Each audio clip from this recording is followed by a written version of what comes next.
take his ranting and I want to edit in my own stuff, like when he's ranting about, I'm going to start throwing in my little rants about Agenda 21 and YouTubers and all these fake researchers out there, you know, and all these BS artists out there. I don't know what damn what they're talking about, man. Oh, God. Okay, what's going on here? Oh, my God. Busy. Look at this, man. Everybody wants to talk to that album when the show's on. This is when I'm become the most popular. There's 1 hour when I'm doing a live radio show. This is when they have to get a hold of me. And it's not like they don't know I'm doing a show. Okay, Fox News fired Dan Bongino, the driving instructor, Janine Pirro, and Maria Baratonova, who's one of Mr. Trump's favorites. Okay, fired all three of them unceremoniously the other night. And let me tell you something about Janine Pirro. Okay, I know some stuff about this woman. Before she was a Fox News contributor and making that snarling face all the time, okay, did she have a stroke? Is that why she makes that snarl all the time? With that over-tanned face? Here's what happened. See, her husband is this guy, Al Pirro, okay? And way back in 1999, okay, he was a subject of a federal investigation, income tax evasion. And, he hid tons of money. Like he had a Ferrari, you know, he hid all this money. And wound up getting a felon conviction over this. Okay. And served 11 months in federal prison. Okay. And then his law license was suspended because of conviction. And a drunk driving thing. And he becomes friends.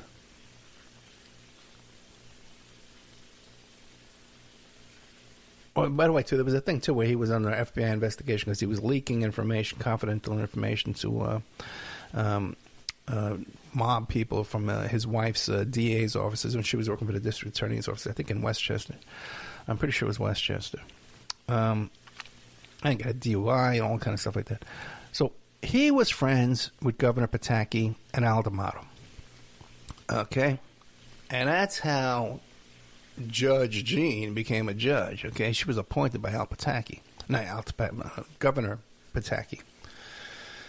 And around that time, Pataki and D'Amato were Republicans, conservative Republicans, but they were kind of like opponents, or they weren't friends, they were rivals with the whole Giuliani, Kerrick, Bo Dietl bunch, okay? They weren't friendly with each other. I guess they were cordial in public and stuff like that, but even D'Amato didn't endorse Trump, you know. I think he endorsed Mitt Romney in that primary.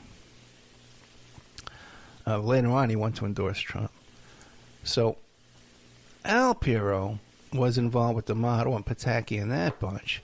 And during her race for Attorney General of the state of New York, I believe it was, against Andrew Cuomo, this big scandal arises where this FBI wiretap shows up and becomes public, where she was trying to get Bernie Kerrick, the former NYPD police commissioner. You see him there on 9/11 when Rudy's saying, we're going to go over here. And he taps on his shoulder. No, we're not going to go there.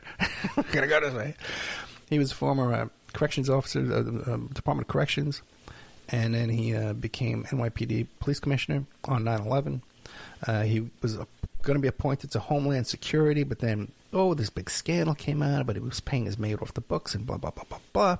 Winds up going to prison. And his best friend was that fellow Larry Ray, Lawrence Ray, the Sarah Lawrence pimp who was pimping out his daughter's roommates at Sarah Lawrence College over there, where he went to live at the dorm for a while. And he was pimping out his girlfriend for $8,000 a day. Okay? There's a great story, Stolen Innocence, on Netflix you can watch, which is pretty good. I spoke with Larry Ray on the phone for about 2 hours. Got his number through A.J. Weberman, whose house also, too, was raided when they were looking for Larry Ray, because they declared he was a fugitive and they went to look for him, and the whole fugitive stuff was bogus to begin with. AJ was supposed to come on the show a couple of times to talk about this. He was sick, and then he says, well, I wrote the book so long ago, I really don't remember. He doesn't want to come on the show. But we're still friends, so no problem there. But the story comes out that there's an FBI recording of Janine Pirro on the phone with Bernie Kerik trying to get him, he owned a security company at the time, they call it, getting him to wiretap a yacht and catch her husband having sex with this woman on the yacht. Now, there was another scandal where he was sued for paternity by one of his employees, and it came out that that was his kid.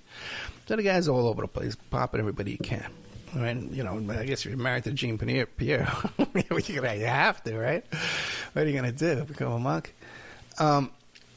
Now, so this tape comes out, and Kerik is telling her, Janine, I'm trying to wiretap your boat for you, but I can't do it. No one's willing to go do it because of who you are, and you're running for this office.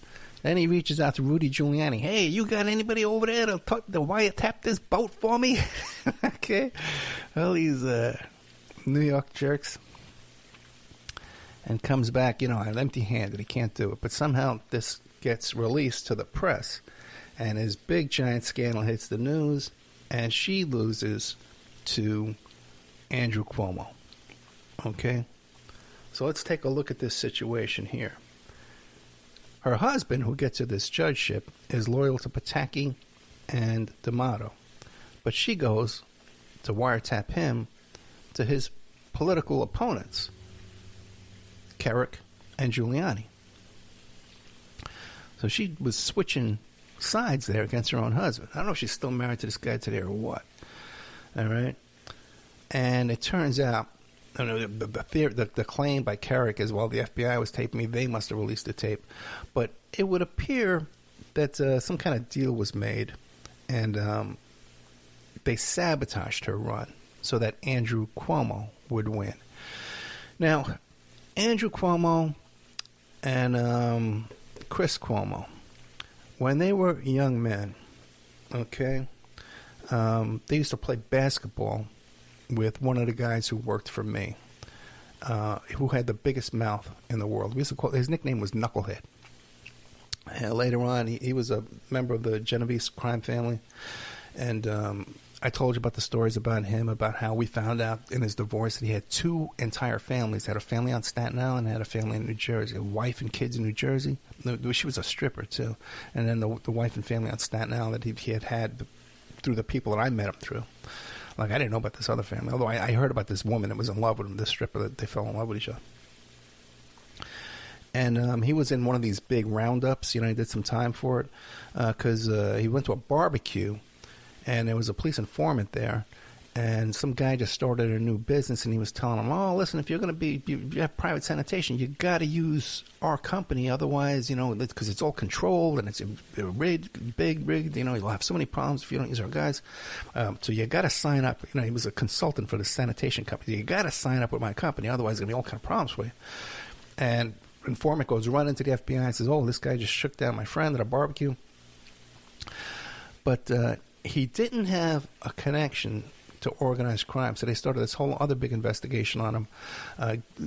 Hours and hours and hours of informants and phone calls and all stuff like that, where he's trying to sell a guy a union card for $4,000. The profit on that's like $400, okay? And it was like 10 people involved. So he had to cut up that $400 for like 10 people. It was crazy. But that gave the FBI to say, this guy is a family associate, this organized crime associate, and then they shaking down this other guy in his garment, this private sanitation business. They got him that way. So he used to hang out with the Cuomo brothers, okay, when he was working for me in my marijuana smuggling operation. Guy had a big mouth. There's no way that the Cuomo brothers didn't know about this marijuana operation. There's just no way that this guy wasn't blabbing about it all over the place. This is that was his MO. There's no way. I told you how the Cuomo law firm shared an office with Scores, okay? That's pretty much, a lot of stuff is exclusive reporting from me, It could be confirmed a little bits here and there if you search it out, but you're not going to find one article where all this stuff is in there. It's just, it doesn't exist, I don't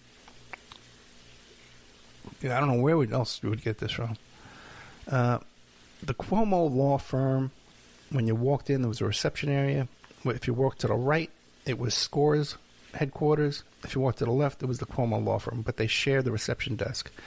The attorney who was a part owner of Score, Michael Blutrich. He was also an attorney for the Cuomo law firm. Michael Blutrich, I had him on the show for a reason, okay? I had him on the show for a reason. I told you many times I need to ask somebody one question. I was working on a case that involved Scores, and I needed some inside people that had information about Scores. That's why I brought him on the show, okay? I got a whole thing going on here, guys. I'm not just, okay? All right. I read his whole book. I was an informant. And after I had him on the show, all these people start contacting me and says, Ed, that guy's a pedophile, man. He was bringing little boys to Scores. He was raping all these little boys all over the place, man. He was part of some kind of YMCA thing when he was raping these boys. And I said, I started hearing this. And I started thinking, well, these are mob guys, and they're pissed off at him because he was a rat. But then I started hearing it from people I knew and people I trusted. And I said, oh, okay, different story. So then a couple of people came to me, and I actually put them in touch with an attorney, and they filed a lawsuit against Mr. Blutrich. How that ended, I do not know. But you don't hear about it in the paper anymore, which shows you that it probably settled to the satisfaction of all parties involved. So it would appear to me a deal was made where Carrick and Giuliani sold out Piero, and they threw the race to Cuomo, because they're friends with Cuomo, too, clearly. They all got connections with each other. And now, somehow, she's still loyal to this Trump-Giuliani faction, Carrick faction. She's still loyal to that faction for some reason. And I can only think that they have some kind of dirt on her or some kind of blackmail on her, and she's also receiving some kind of benefits from them, and they've come to some kind of a bedfellows situation there. But either way, she's fired from Fox News. I suppose she's on there tonight. It's one of her last nights. But according to the press release of Fox News, she is fired. And there's a little-known story about her connections there, too. There's some other stuff and all this, too. Anyway, I can't get into all that. Clarence Thomas and Trammell Crow Jr. He's named in a human trafficking. This is the brother. Trammell Crow is the brother of this guy who's been paying off Clarence Thomas all these years, taking him on these $1 million vacations, buying his mother's property, refurbishing the property, letting the mother live there, all this stuff. So this character here, Trammell Crow Jr., right away when I hear this stuff about Clarence Thomas, people start telling me stuff about hey, you got to check into this brother. He's involved with a sex trafficking lawsuit. So, okay. Then I get a call from a former guest. Not a call, I get an email. And he goes, Ed, I know that fellow, Trammell Crow Jr. I used to drive him. I was a driver for him. And I've been to his house. And I've driven him to this bed and breakfast that he was involved with. And I go and I look up this bed and breakfast, and it's a motel. It's like an old motel. But it's like right on this fancy river in Texas someplace that seems to be like a fancy place of town. And while all the other motels and bed and breakfasts around that area go for about $350 a night, this one goes for $700 a night. Oh yeah, double. And I looked at the rooms compare. I read the reviews, hundreds and hundreds of reviews, and the most common word used in these reviews is privacy. It's very private. A lot of privacy. And the biggest complaint is the parking situation, because there's so many people coming and going in this parking lot. Okay, so the parking is tight. You got to get there. And because if you move your car, someone's likely to take your spot. Okay, and very interesting, I found. Now, the details of this lawsuit. Okay, Julia Hubbard and Kayla Gudenhaus. Now, I'm trying to get in touch with them to have them come on the show. They named about 30 defendants, okay? Beginning with Trammell S. Crow Jr.